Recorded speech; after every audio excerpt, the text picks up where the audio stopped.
Solve the system of inequalities 3x minus 7 less than 5 plus 6, 11 minus 5x less than or equal to 1 and represent the solutions on the number line. Okay, ரெண்டு inequalities கொடுத்துட்டாங்க.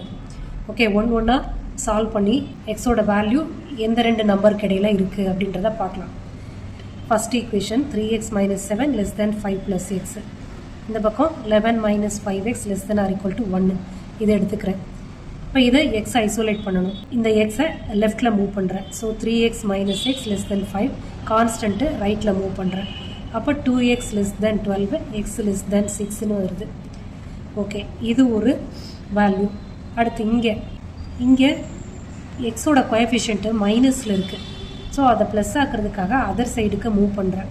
கான்ஸ்டன்ட்ஸை ஒரே பக்கமாக கொண்டு வந்தாச்சு. So 10 less than or equal to 5x, 10 by 5 less than or equal to x. அப்போ 2 less than or equal to xன்னு வருது. அப்போ எக்ஸோட ரேஞ்ச் என்ன?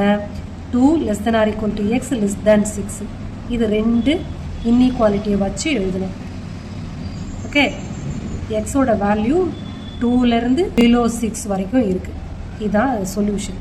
ஓகே, இதை நம்பர் லைனில் மார்க் பண்ணணும். ப்ளஸ் நம்பர்ஸ் தான். இது மைனஸ் இன்ஃபினிட்டி, இது ப்ளஸ் இன்ஃபினிட்டி. 2லேருந்து including 2 less than or equal to இருக்குல்ல, அப்போ என்ன பண்ணுவோம், இந்த 2 நம்பரை சர்க்கிள் பண்ணி அதை ஷேட் பண்ணிடணும். ஏன்னா இன்க்ளூடிங் லெஸ் தென் 6 அப்படின்னா ஹாலோ சர்க்கிளாக ட்ரா பண்ணிடணும். ஏன்னா அது வராது, இது எக்ஸ்க்ளூடிங், அதனால ஹாலோ சர்க்கிள். அடுத்து இது ரெண்டுத்தையும் லிங்க் பண்ணிடணும். ஸோ இதுதான் நம்மளோட கிராஃப்.